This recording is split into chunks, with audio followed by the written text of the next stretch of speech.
Խի։ Հարգելի գործընկերներ, սիրելի ժողովուրդ, ժամեր շարունակ ականատես ենք լինում, թե ինչպես երկնքից իջած թևերը կտրած հրեշտակի նման ընդդիմադիր գործիչները փորձում են այս ամբիոնից, այս դալիճից ժողովրդին համոզեն, որ այս ազգային ժողովը լեգիտիմ չէ։ Բայց այդ դեպքում հարց, հարգելիներս, եթե այս ազգային ժողովը լեգիտիմ չէ, այս դալիճում ինչ գործ ունեք։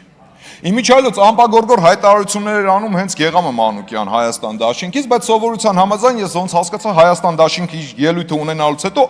արագ լքում է դալիճը։ Իդեպ նմանատիպ ելույթներ հնչեց նաև ուժեղ Հայաստան դաշինքից։ Հիմա հարց ձեզ, եթե այս ազգային ժողովը լեգիտիմ չէ, այդ դեպքում ինչ գործ ունեք այս դալիճում։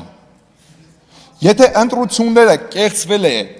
ձայները փոշիացվել են, ձայները գողացվել են, ինչպես դուք եք ներկայացնում։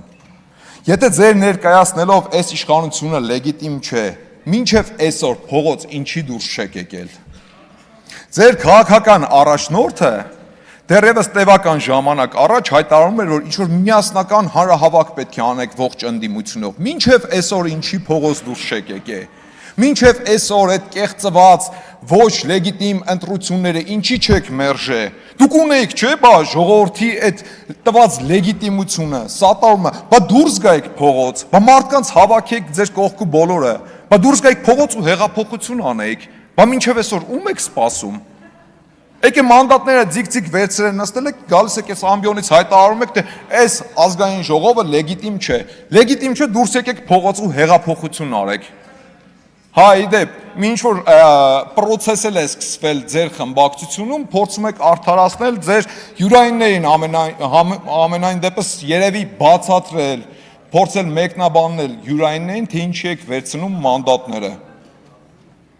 Որովհետև ամիսներ առաջ անընդհատ կրկնում եք այն թեզերը, թե էսա գալու եք ձեր միակ ուժով վերցնեք իշխանությունը, այն ինչ ընտրությունների արդյունքում տապալվեցիք, Ինչպես դուք եք ներկայացնում բոլորին, թե շուտով Սամվել Կարապետյանը լինելու է վարչապետ, տապալվեցիք այդ հարցում, հետո համոզում եք, թե սահմանադրական դատարանի որոշումներով հնարավոր է գաք նորից իշխանության, պարոն Վարդևանյան, ոնց որ գազ եք տալու սահմանադրական դատարանում, բայց ոնց Կարապետյանը ասեց, պարզվեց Զապորոժեց էր, լավ գազ չտվեցիք, տեսակ էդ էլ չստացվեց, հիմա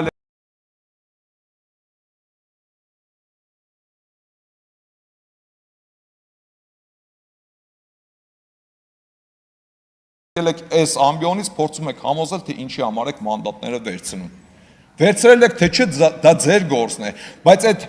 կեղծ թեզերը մի փորձեք մատուցել հանրությանը։ Մանդատները վերցրել ենք, որ մեր եկեղեցին փրկենք, մանդատները վերցրել ենք, որ հայ մնանք։ Բա դրանից առաջ էլ ասում եք, գալիս ենք ընտրությունները հաղթենք, դառնանք վարչապետ, որ Հայաստանը չփլուզվի, որ եկեղեցիները չփլուզվեն։ Բանտրությունները պարտվելուց հետո Հայաստանը ինչի չփլուզվեց, այն 300,000 ադրբեջանցիները ուր են հարգելիներս, ուր են, մինչև այսօր ուր են, Հայտնի Կոկորդիլոսի անեկդոտը երևի լավ էիք սերտել, ափսուս, Հայաստան դաշինքի մեր պատգամավորները լքեցին դալիճը, ասելիք շատ կար, խոսում են ինչ-որ եկեղեցիներ փրկելուց, եկեղեցիներին տեր լինելուց, հələ մի հատ հիշեք, ձեր քաղաքական ուժը, ձեր պայքարը սկսելուց հետո Ինչ հայտարարություն արեց, գալիս եք եկեղեցին փրկեք, մի հատ գնացեք տեսեք հələ քանի հատ եկեղեցի է փլուզվել, թե հակառակը, հələ գնացեք մի հատ փորձեք հաշվեք։ Խմբակցությունն է վերաբերվում ուժեղ Հայաստան, նստեք տեղները ինչի եք խառնվել իրեր։ Չի կարելի ախր, դուք շատ ազատ եք, ձեզ համար շարժվում, լռեք։ Գալիս եք եկեղեցիներ փրկելու, հələ մի հատ գնացեք հաշվեք տեսեք քանի հատ եկեղեցի է հիմնանորոգվել։ Քանի հատ եկեղեցի է բարեկարգվել այս ընթացքում։ Հա, իմիջիայլոց, այսօր, այս նստատեղերից ինչ-որ գոռում եք, ուր է վեհափառը, որ վեհափառի մասին է խոսքը, ժողովուրդ ջան, որ վեհափառի մասին է խոսքը,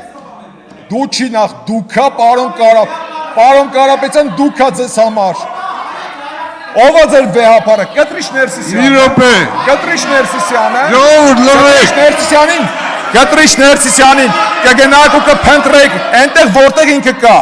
այն Կտրիշ Ներսիսյանին Կտրիշ Ներսիսյանին Փնտրեք իրենց Մի րոպե։ զավակների մոտ։ Մի րոպե ժողովուրդ, Կտրիչ Ներսիսյանը, կուսակրոնության ուխտը խախտած Կտրիչ Ներսիսյանը։ Համակերպեք դրա հետ, պարոն Ղազինյան։ Համակերպեք այդ մտքերը։ Հանգստացեք, որովհետև ինքը կուսակրոնության ուխտը խախտած Կտրիչ Ներսիսյանը։ Համակերպեք այդ մտքերը։ Անդիմությունը քաղաքական խոսում է ինչ-որ տարածքներ հանձնելուց։ 2020 թվականից մինչ օրս հարգելի ընդդիմադիր գործիչներ, համբերություն ունեցեք ու մինչև վերջ լսեք։ 2020 թվականից մինչ օրս դուք խոսում եք Սյունիքը հանձնելու մասին։ Շատ խնդալու է, գիտեք այս ամեն ինչը։ Անընդհատ խոսում եք Սյունիք տարածքներ հանձնելու, տարածքներ տալու մասին։ Ու ձեզ ասեմ, մեր ժողովուրդը այլևս չի էլ հավատում այդ թեզերին, այդ լոլոները էլ չի անցնում։ Հայաստան դաշինքի նայեք օրինակը վերցրեք։ 5 տարի շարունակ նույն լոլոները կարդացին, բոլորի գլխին։ Տեսակ ինչ օրը հայտնվեցին, դեռևս տարիներ առաջ էի ասում, որ Հայաստան դաշինքը իր պատմական մաքսիմումը ունի այսօր, բայց շարունակում է վատնել այդ պատմական մաքսիմումը։ Ու արդյունքում տեսակ ինչ եղավ։ Ընդհանրապես մնացել են 5-6 հոգի, ովքեր գալիս են այս ամբիոնից ելույթ են ունենում ու շատ արագ լքում են դալիճը։ Ասեմ ձեզ, նույնն էլ ձեզ է սպասվում։ Պարոն Կարապետյան, հուսով եմ առաջիկան անպայման կանադառնաք այն հարցին, թե ուր են 300,000 ադրբեջանցիները։ Կանադառնաք այն հարցին, թե Թույլ տվեք շարունակեմ։ Կանադառնաք այն հարցին, իմիջիայլոց ձեր խմբակցության падգամավորներից մեկը այս ամբիոնից ելույթ էր ունենում։ Ասում էր, եկեք հələ մի հատ հասկանանք, ով կարող է առաջադրվել որպես ազգային ժողովի նախագահի թեկնածու։ Բա Հայաստանի Հանրապետության վարչապետի թեկնածու ով կարող է առաջադրվել։ Հաստատ մի քանի օտարի երկրի անձնագիրը գրպանում դրած մարդը չի կարող առաջադրվել։ Իմիջիայլոց այդ անձնագրերից ի՞նչ կա։ Պարոն Կարապետյանը, մինչև օրս այդ անձնագրերից որից մեկից հրաժարվեց, թե չէ, թե հերթական լոլոն էր, խաբեց ժողովրդին, անցավ առաջ։ Հուսով եմ առաջիկայում կանադառնաք այս հարցին, որովհետև մի քանի անգամ նկատել եմ լրագրողները այդ հարցը իրեն տվել են, լոլո կարդալով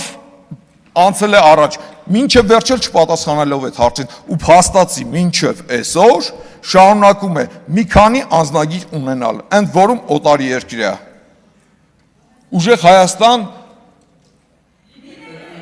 Ուժեղ Հայաստան լինելու է, ուժեղ Հայաստան միանշանակ լինելու է, բայց դա չի լինելու ձեր պատկերացրած ուժեղ Հայաստանը։ Մոռացեք, չի լինելու նման բան։ Իսկ թե ինչ է սպասում ձեր դաշինքին, շատ վառ օրինակ է Հայաստան դաշինքը։ Հայ միջայլոց, պարոն Վարդևանյան, նորից եմ կրկնում, եթե գտնում է ձեր խմբակցությունը, որ այս ազգային ժողովը լեգիտիմ չէ, րոպե առաջ դուրս եկեք փողոց ու սկսեք փողոցային պայքար, հեղափոխություն արեք։ Իմիջիայլոց, պարոն Վարդևանյան, շատ լավ հիշում եմ տարիներ առաջ փողոցում Զարթնիր լավով եք գոռում։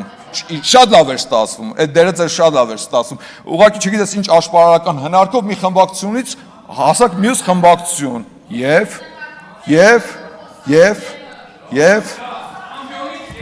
հարցը գիտեք ինչումն է, այն որ քաղաքական խոսույթը ձեր քիմքին հարիշ չէ։ ժողովուրդ չի կարելի լռեք։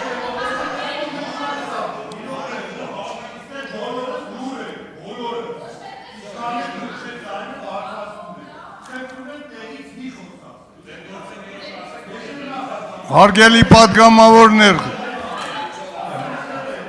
պարոն Սեմիդյան, խնդրում եմ վերջ տվեք։ Եվ վերջում հավելեմ, հուսով է, որ ուժեղ Հայաստան խմբակցության ղեկավարը, խմբակցության պատգամավորները իրենց մեջ ուժ կգտնեն ներողություն խնդրել մի արտահայտության համար, որը տևական ժամանակ առաջ արել էր խմբակցության անդամներից մեկը, որ ցանկանում է հայ սակրավորների մահը։ Բայց մինչև այսօր ոչ մեկից ոչ մի բառ չեմ լսել։ Ժողովուրդ, դուք լուրջ կիսում եք այդ մոտեցումը։ Լուրջ։ Դուք կիսում եք այս մարդու մոտեցումը, որ ցանկանում է հայ սակրավորների մահը, թե ձեր մեջ այդքան ուժ չեք գտնում, որ դրա համար ներողություն խնդրեք։ Իմիջիայլոց ձեր պատգամավորի տեխնացուներից մեկն էլ հայտարարում էր, թե Իրանցը անկլավ է, դրա համար էլ ներողություն ոչ մեկի կողմից չհնչեց։ Չեմ ուզում հավատամ, որ դուք էլ եք կիսում այդ տեսակետը, որ Իրանցը անկլավ է։ Ու այո, ուժեղ Հայաստան լինելու է, բայց դա ձեր պատկերացրած ուժեղ Հայաստանը չի լինելու։ Շնորհակալություն։